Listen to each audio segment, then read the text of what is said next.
राम राम। अनंत व्रत विधि, अनंत चतुर्दशी व्रत कथा। प्रातःकाल नदी आदि में स्नान कर नित्य कर्म समाप्त करके पवित्र एकाग्र हो हृदय में अनंत का ध्यान करना चाहिए। अष्टदल कमल पर विष्णु भगवान की पूजा करनी चाहिए। 7 फलों का दर्भ का शेष बनाना चाहिए। अनंत अच्युत कृष्ण अनिरुद्ध पद्मज दैत्यारी पुंडरीकाक्ष गोविंद गरुड़ध्वज कुरुम जलनिधि विष्णु यामन जल साई, इन 14 नामों से प्रतिवर्ष कर्म से पूजन करते रहना चाहिए। रेशमी धागा लेकर उनके 14 गांठ लगाकर भगवान के सामने रखना चाहिए और उसकी पूजा करनी चाहिए। व्रत कथा। सूत जी ने कहा, पूर्व काल में श्री गंगा जी के तट पर धर्मवीर युधिष्ठिर जी ने वीर जरासंध को मारने के लिए राजसूय यज्ञ प्रारंभ किया। उस युधिष्ठिर ने श्री कृष्णचंद्र के सहित भीमसेन अर्जुन आदि भाइयों के साथ अनेक रत्नों से सुशोभित मोती जड़ी हुई स्वर्ग के समान विशाल भारी यज्ञशाला बनाई और उसमें यज्ञ के लिए संपूर्ण राजाओं को अनेक प्रकार से प्रयत्न कर बुलाया। एक दिन गंधारी के गर्भ से उत्पन्न राजा धृतराष्ट्र का पुत्र जो दुर्योधन नाम से व्याख्यात था, उस यज्ञशाला में आया। वहां कारीगरों की विविधता से उसे आंगन के स्थल भाग में जल की भांति हुई और वह वस्त्र को ऊपर उठाकर धीरे धीरे चलने लगा। यह देखकर द्रौपदी आदि श्रेष्ठ स्त्रियां मुस्कुराने लगी और वह दुर्योधन आगे जाकर पानी को भूमि समझकर उस पानी के बीच में गिर पड़ा। यह देखकर संपूर्ण राजा लोग, ऋषिगण, तपस्वी और द्रौपदी आदि स्त्रियां हंसने लगी। यह देखकर राजाओं का भी राजा दुर्योधन अत्यंत क्रोध होकर अपने मामा शकुनि के साथ अपने राज्य में जाने के लिए उद्यत हुआ। उस समय शकुनि ने अत्यंत मीठी वाणी से कहा कि हे राजन, अभी बहुत कार्य करना है, इसलिए आप क्रोध न करें। हे राजेंद्र, यज्ञशाला में चलने के लिए उठिए। तब ऐसा ही सही, यह कहकर राजा दुर्योधन यज्ञशाला में चला। यज्ञ संपूर्ण होने पर राजा लोग यज्ञशाला से अपने अपने राज्यों में जाने लगे। तदंतर दुर्योधन भी राजाओं के साथ हस्तिनापुर आया। वहां पांडु के श्रेष्ठ पुत्र युधिष्ठिर, भीमसेन, अर्जुन आदि को बुलाया और अपने राज्य में जाकर जुआ खेलने लगा। उस जुए में निष्पाप पांडवों का संपूर्ण धन और राज्य आदि जीत लिया। तब भाइयों सहित युधिष्ठिर बड़ी विपत्ति को प्राप्त हो जंगल में वनचरों के समान रहने लगे। पांडवों के इस समाचार को सुनकर भाइयों सहित युधिष्ठिर को देखने की इच्छा से जगदीश्वर श्री कृष्ण वहां गए। सूत जी ने कहा, दुख से अत्यंत दुर्बल होकर वन में रहते हुए पांडवों ने जब श्री कृष्ण को देखा तो कर्म से पूजन आदि और प्रणाम किया। अनंत युधिष्ठिर बोले, हे प्रभु, भाइयों सहित हमको ये अत्यंत दुख प्राप्त हुआ है। इस दुख स्वरूप सागर से हम कैसे छूटेंगे? सो कहिए, कौन से उत्तम देवता का पूजन करें अथवा कौन सा व्रत करें जिससे हमारा राज्य हमें मिले और आपकी कृपा से हमारा कल्याण हो? तब श्री कृष्ण ने कहा, हे युधिष्ठिर, पुरुषों और स्त्रियों के संपूर्ण पाप को नाश करने वाला अत्यंत उत्तम एक व्रत है। वह भाद्रपद मास के शुक्ल पक्ष की चतुर्दशी को होता है। उस व्रत के अनुष्ठान मात्र से संपूर्ण पापों का नाश होता है। यह व्रत अनंत व्रत है। राजा युधिष्ठिर बोले कि हे वासुदेव, आपने जो अनंत व्रत कहा है सो वह अनंत कौन है?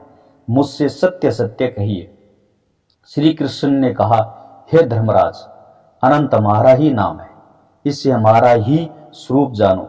सूर्य आदि जितने ग्रह रूप है और काल समय जो कहे जाते हैं, वे सब पल, घड़ी, मुहूर्त, दिवस, रात्रि आदि रूप से पक्ष, मास, ऋतु, वर्ष, युग और कालादि की व्यवस्था सब हमको ही जानो। यह जो काल हमने कहा है वह अनंत इस नाम से प्रसिद्ध है। वही काल रूप में पृथ्वी का भार उतारने के लिए इस कृष्ण नाम से उत्पन्न हुआ हूं। दानवों का नाश करने और साधुओं की रक्षा करने के लिए वासुदेव के कुल में मुझे उत्पन्न हुआ जानो। ऐसा वचन सुनकर युधिष्ठिर बोले, हे जानने वालों में श्रेष्ठ, अनंत व्रत का महात्म्य और विधि कहिए। इस व्रत का अनुष्ठान करने वाले प्राणी को क्या पुण्य होता है, क्या फल मिलता है, क्या दान किया जाता है और किस देवता की पूजा की जाती है। पूर्व काल में यह अनंत व्रत किसने किया और मृत्यु लोक में किसके द्वारा प्रकाशित हुआ, विस्तार सहित इस अनंत व्रत को हमसे कहिए। श्री कृष्ण जी ने कहा, सतयुग में सुमंत नाम का एक ब्राह्मण था। उसने वशिष्ठ गोत्र में उत्पन्न सुंदर रूपवती दीक्षा नाम की भृगु ऋषि की कन्या से वेदोक्त विधि से विवाह किया। हे राजन, उस स्त्री के कुछ समय बाद अनेक सुंदर लक्षणों से युक्त एक कन्या उत्पन्न हुई। यह शीला नाम की अत्यंत सुशीला कन्या पिता के घर में बढ़ने लगी। एक दिन उसकी पतिव्रता माता काल ज्वर के दाह से दुखी होकर नदी के जल में प्राण त्याग स्वर्ग चली गई। तदंतर उस सुमंत नामक ब्राह्मण ने धर्मपुष्प ब्राह्मण की दुशीला नाम की कन्या से विधिवत विवाह किया। वह कन्या नाम से सदृश ही दुष्ट स्वभाव की थी, कर्कश वचन बोलने वाली और बड़ी प्रचंड थी। और वह शीला नाम की कन्या पिता के घर में गृह कार्य करने में बड़ी चतुर हुई। वह दीवालों में बाहर के दरवाजों के ऊपर स्वास्तिक, शंख, कमल, नीले, पीले, सफेद और काले रंगों से अनेक प्रकार के चित्रों को लिख लिख कर सजाया करती थी। उसके अंतर इसी तरह बहुत दिन बीतने पर कौमारी अवस्था में प्राप्त वह कल्याणी शीला पिता के घर में बड़ी हो गई। उसको देखकर पिता चिंता करने लगा कि वह कन्या पृथ्वी पर किस गुणवान वर को दे। ऐसा विचार कर दुखी होने लगा। इसी समय मुनियों में उत्तम वेद वेदांग को जानने वाले कौंडिन्य नाम के मुनि विवाह की इच्छा से आए और बोले कि मैं तुम्हारी रूप और गुण युक्त कन्या से विवाह करना चाहता हूं। ऐसा सुनकर कन्या के पिता ने शुभ दिन में ब्राह्मणों में श्रेष्ठ कौंडिन्य को अपनी कन्या दे दी। और हे धर्मराज, सुमंत ने वेद की विधि से उसका विवाह कर दिया। उस समय वहां पर शुभ मंगलाचार होने लगे, स्त्रियां गीत गाने लगी और ब्राह्मण लोग स्वस्ति वाचन करने लगे। इस प्रकार विवाह क्रिया संपन्न करके ब्राह्मण ने अपनी कर्कशा स्त्री से कहा, दामाद के संतोष के लिए कुछ द्रव्यादि दहेज में देना चाहिए। ऐसा सुनकर वह कर्कशा क्रोध में आकर घर की शोभा बिगाड़ती हुई जो कुछ था उसे पेटी में बंद करके दामाद से बोली कि आप अपने घर जाइए, हमारे घर में कुछ भी द्रव्य नहीं है। यदि विश्वास न हो तो देख लीजिए। हे पार्थ, ऐसा सुनकर सुमंत उदास हुआ किंतु चुप रहे और उस कन्या ने भोजन से बचे हुए अनादि से मार्ग का संबल बनाया। कौंडिन्य मुनि भी नवविवाहिता सुमंत की कन्या शीला को बैलगाड़ी में बिठाकर धीरे धीरे मार्ग में चलने लगे। जाते हुए ही पवित्र यमुना नदी को देखकर उसके किनारे गाड़ी खड़ी करके शिष्यों को उसकी देखरेख में नियुक्त कर स्वयं स्नान संध्यादि आवश्यक कार्य करने गए। मध्याह्न में भोजन के समय रथ से उतरकर नदी के किनारे उस शीला ने लाल वस्त्र पहने स्त्रियों के झुंड को देखा। उन स्त्रियों के समूह को चतुर्दशी में भक्ति पूर्वक श्री जनार्दन भगवान का पूजन करते देखकर उसके पास जा वह शीला धीरे से पूछने लगी, हे पूज्य स्त्रियों, यह क्या करती हो? इस प्रकार के व्रत का क्या नाम है? ऐसा सुनकर शीला से वे स्त्रियां बोली, यह अनंत का व्रत है, इसमें अनंत भगवान की पूजा की जाती है। ऐसा सुनकर शीला ने कहा कि मैं भी इस उत्तम व्रत को करूंगी। इस व्रत की क्या विधि है, इसमें क्या दान होता है और कौन देवता पूजे जाते हैं? वे स्त्रियां बोली, हे शीले, उत्तम अन्न को प्रस्तमात्र शेर, एक शेर, मालपुआ आदि पकवान आधा बनाकर आधा ब्राह्मण को देवे और आधा स्वयं भोजन करके फिर शक्ति के अनुसार दक्षिणा देवे।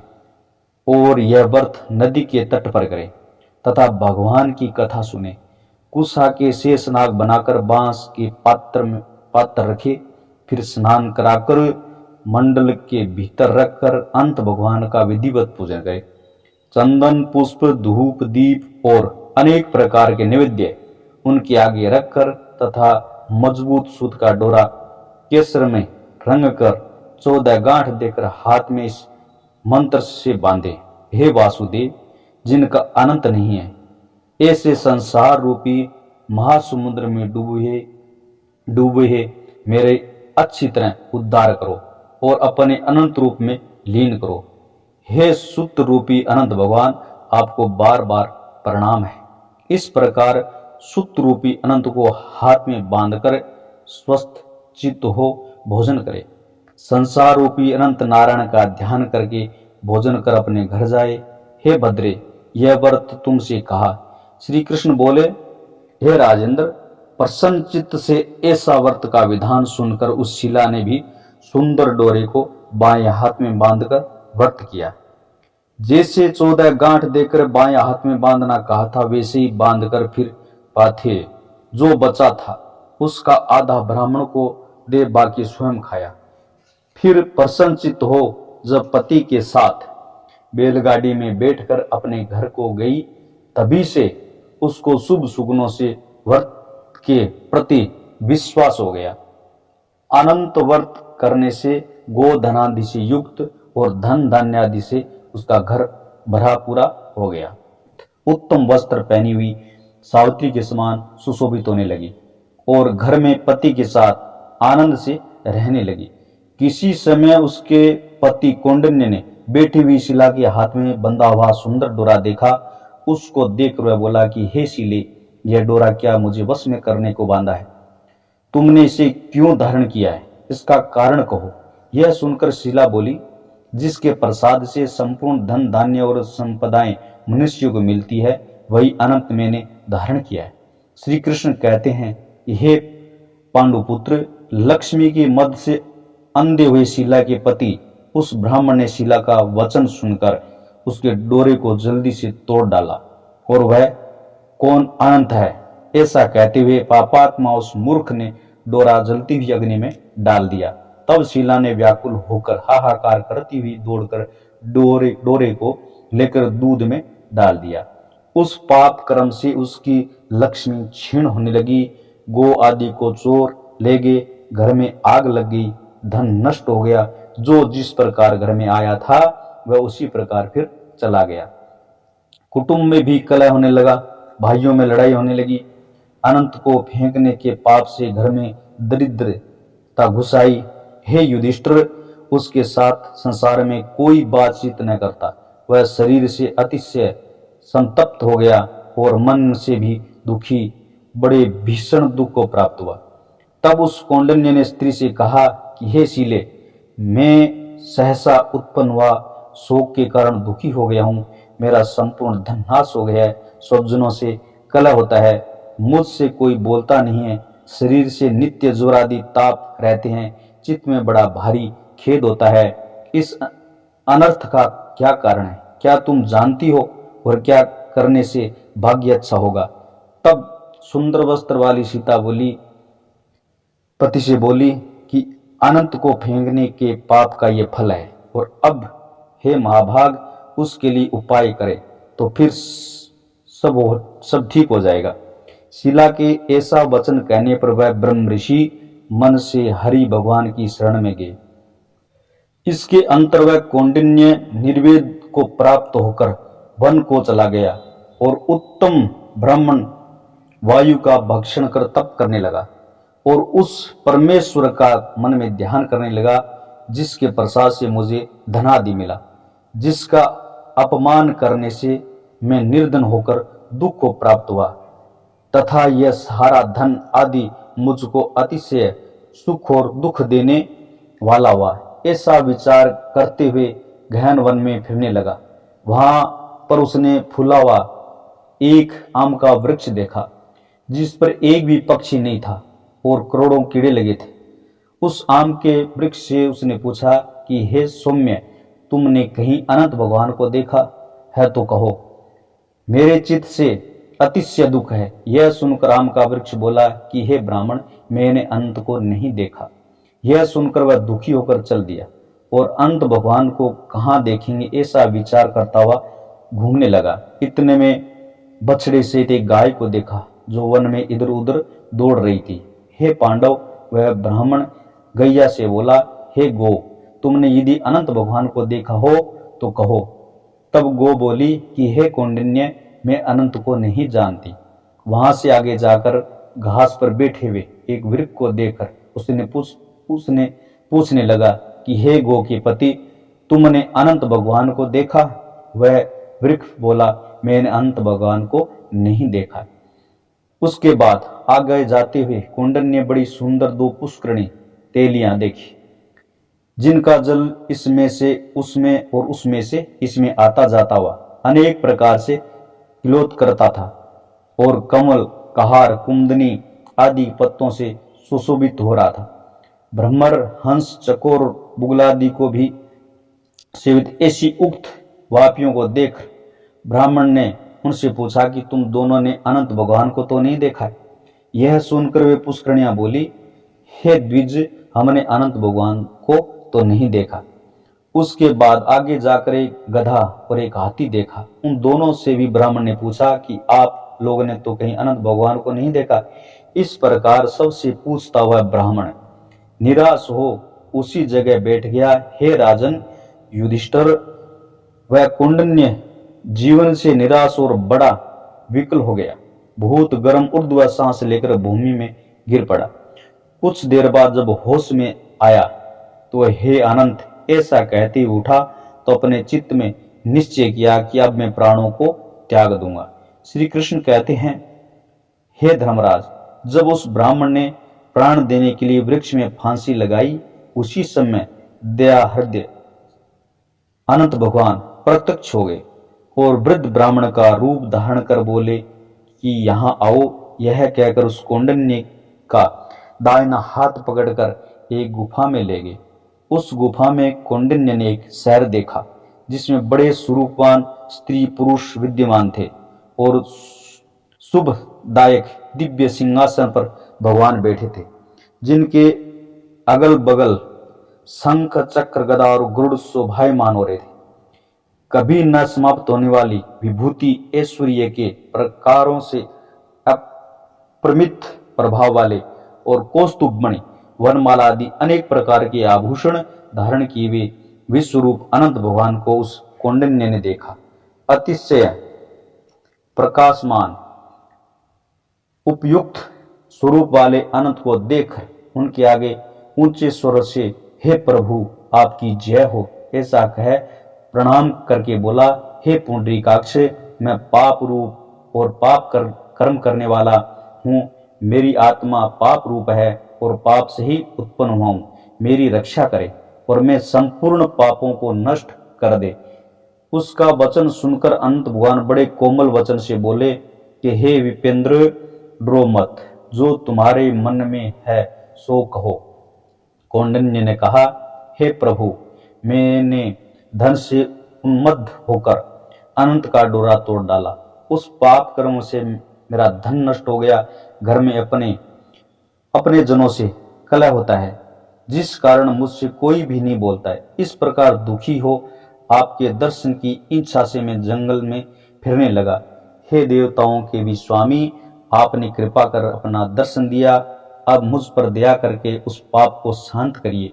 श्री कृष्ण बोले, हे युधिष्ठिर, भक्तों से प्रसन्न किए गए देवता क्या नहीं देते? अनंत भगवान भी उस ब्राह्मण का वचन सुनकर बोले, हे अनंत भगवान ने कहा, हे कौंडिन्य, तुम अपने घर जाओ, देरी मत करो और भक्ति पूर्वक 14 वर्ष तक अनंत का व्रत करो। इससे संपूर्ण पापों से छूटकर पुत्र पौत्र को उत्पन्न कर इच्छित भोगों को भोगकर सिद्धि पाओगे। ऐसा सुनकर कौंडिन्य ने कहा, हे स्वामी, मैं कुछ पूछता हूँ, उससे कहिए। वह आम का वृक्ष कौन था और कमल कुंदनी कहार आदि से सुशोभित परम सुंदर दो पुष्करिणियां जंगल में देखिए, सो क्या थी? वह गधा कौन है? वह हाथी कौन था? और वह उत्तम वृद्ध कौन था? अनंत देव बोले, वह आम का वृक्ष वेद विद्या को अच्छी तरह से जानने वाला ब्राह्मण था। उसने शिष्यों को विद्या नहीं दी, इसलिए वह वृक्ष हुआ। और जो गो देखी थी वह बीज को खाने वाली पृथ्वी रही है। और जो घास पर बेल देखा था वह सत्य लोक में धर्म था और धर्म अधर्म का निर्णय ठीक नहीं करता था। वह पुष्करिणी दोनों बहन और ब्राह्मणी थी। धर्म अधर्म आदि तो कुछ होता परस्पर देती और लेती रहती थी, तथा उन्होंने वेद पाठ करने वाले ब्राह्मणों तथा गरीबों को कुछ नहीं दिया, भिक्षुकों को भिक्षा नहीं दी। उस पाप कर्म से दोनों का जल आपस में इधर का उधर और उधर का इधर होता रहता। गधा जो देखा वह क्रोध था, जो हाथी देखा वह अभिमान था, जो ब्राह्मण था वह मैं ही अनंत हूं, और जो गुफा थी वह कठिन संसार सागर है। ऐसा कहकर भगवान अंत उसी जगह अंतर ध्यान हो गए। 14 वर्ष तक अंत वर्त करके जैसा अनंत भगवान ने कहा था वह सब सुख भोकर फिर अंत में अंत लोक को गया। इसी तरह से हे राजर्षि, तुम भी कथा सुनते हुए वर्त को करो।